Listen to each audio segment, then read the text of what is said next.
بسم اللہ الرحمن الرحیم۔ پھر اس ایمان کو تقویت پہنچانے اور اللہ سے جڑنے کے لیے نماز ہے کہ نماز پہلی امتوں کو 2 نمازیں، ہمیں 5۔ پہلی امتوں کی مسجد کوئی نہیں، ہماری مسجد۔ پہلی امتوں کی اذان کوئی نہیں، ہمیں اذان ملی۔ اور اذان اتنا بڑا عمل بنا دیا میرے نبی نے کہ آپ نے فرمایا کہ اذان دینے والا قیامت کے دن سب سے اونچے مقام پر کھڑا ہوگا۔ حضرت علی فرمایا کرتے تھے کاش میں اللہ کے نبی سے حسن حسین کے لیے مسجد نبوی کی اذان مانگ لیتا، یہ حضرت علی فرمایا کرتے تھے۔ اور جنگ قادسیہ میں مؤذن زخمی ہو گیا تو اذان دینے کے شوق میں سردار آپس میں الجھ گئے، ایک کہتا میں دوں گا، ایک کہتا میں دوں گا، پھر قرعہ اندازی ہوئی جس کا نام نکلا اس نے اذان دی۔ حضرت عمر فرمایا کرتے تھے اگر میں امیر المومنین نہ ہوتا، اگر میں خلیفہ وقت نہ ہوتا تو میں مسجد نبوی کا مؤذن بننا پسند کرتا۔ کسی کو اذان نہیں ملی، ہمیں اذان۔ پہلا مؤذن بلال بنا، پہلے مؤذن اللہ نے بلال کو یہ عزت عطا فرمائی۔ دنیا میں یہ ہے اور آخرت میں یہ ہے کہ میرے نبی نے فرمایا کہ جب جنت میں جانے کا وقت آئے گا نا تو جنت کی میرے لیے سواری لائی جائے گی، میں اس سواری پہ بیٹھوں گا تو اس کی جو وہ رسی ہوگی نا وہ ایسے نیچے گر جائے گی، یہ نیچے گرے گی۔ اس رسی کے یعنی اس کی جو لگام ہوتی ہے نا وہ نیچے گرنے کا مطلب ہے یہ ایسے نیچے گر گئی۔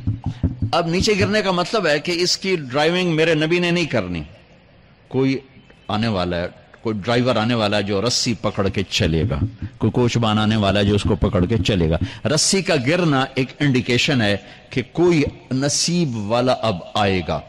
جب آپ کی سواری کھڑی ہوگی، رسی نیچے ہے تو اب سب کی گردنیں ایسے ہوں گی، کون، سب قیاس کر رہے کون۔ اللہ کی طرف سے اعلان ہوگا بلال کو بلایا جائے، بلال۔ تو بلال آپ کی سواری کی لگام پکڑیں گے اور آپ نے فرمایا کہ سب سے پہلے میں جنت میں جاؤں گا اور بلال میرے ساتھ ہوگا، میری سواری کی لگام پکڑے ہو جائے گا۔ تو ہمیں اذان ملی، کسی امت کو اذان نہیں ملی۔ ہمیں 5 نمازیں ملی، کسی امت کو نمازیں نہیں۔ 2 نمازیں، ایک فجر کی 2 رکعت، عصر کی 2 رکعت۔ باجماعت نہیں، ان کو اپنی کتاب یاد نہیں، ہمیں قرآن یاد ہے۔ میرے مدرسے میں ایک بچہ اب ماشاءاللہ امریکہ میں وہ پڑھا رہا ہے، اس نے 30 دن میں قرآن یاد کیا۔ صبح یاد کرتا تھا، شام کو تراویح میں سناتا تھا۔ میرے مدرسے کا بچہ ہے، صبح بیٹھ کے مغرب تک پورا سپارہ یاد کر کے اور عشاء کو تراویح میں سنا دیتا تھا۔ اللہ نے میں ایسا قرآن دے دیا کہ 1 مہینے میں بھی یاد ہو جاتا ہے۔ 3 دن میں بھی ایک بزرگ نے یاد کیا، 3 دن میں قرآن یاد کیا۔ اللہ نے ہمیں قرآن کی دولت عطا فرمائی، پڑھنے کے لیے 5 نمازیں عطا فرمائی، تہجد کی نماز عطا فرمائی، اوابین کی نماز دی، اشراق کی نماز دی، چاشت کی نماز دی۔ نماز کے کتنے دروازے کھول دیے۔ اور میرے نبی کی آخری نصیحت تھی میری امت نماز نہ چھوڑنا، نماز نہ چھوڑنا، نماز نہ چھوڑنا۔ اور اس 14 صدی میں کوئی موقع ہے نماز چھوڑنے کا تو وہ میرے نبی کے نواسے کی کربلا کا ہے کہ جب ظلم بھی انتہا پر تھا اور مظلوم بھی اپنی آخری حدوں پر تھا، اور کائنات نے نہ ایسا ظلم دیکھا، نہ ایسے مظلوم دیکھے، نہ ایسی پاکیزہ ہستیاں دیکھی، نہ ایسے درندے دیکھے۔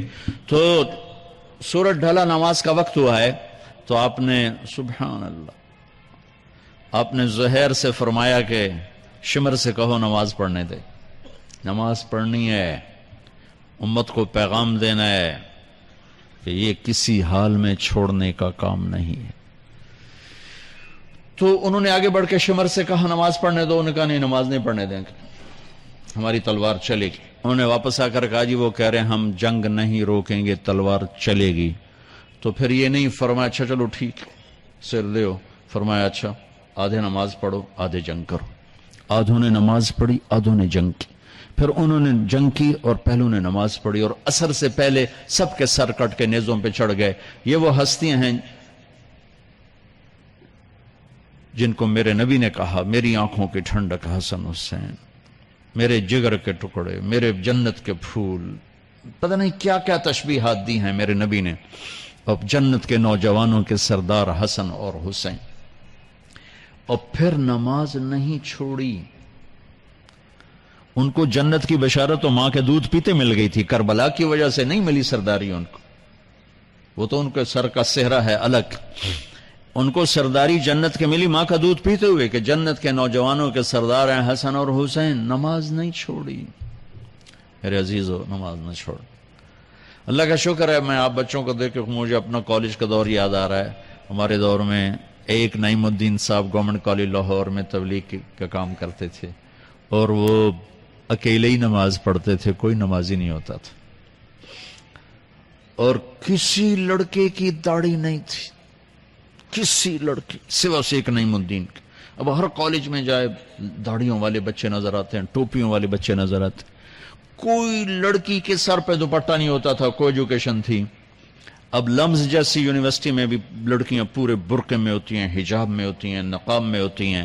جہاں برائی کا گراف اوپر گیا تو نیکی کا بھی اوپر گیا, جہاں برائی کا لیول اگر بڑھا ہے تو نیکی کا لیول بھی بڑا ہے. اتنا بڑا میری نسل کا مجمع اللہ کی بات سن رہا ہے, یہ اس دور میں کوئی تصور نہیں کر سکتا تھا.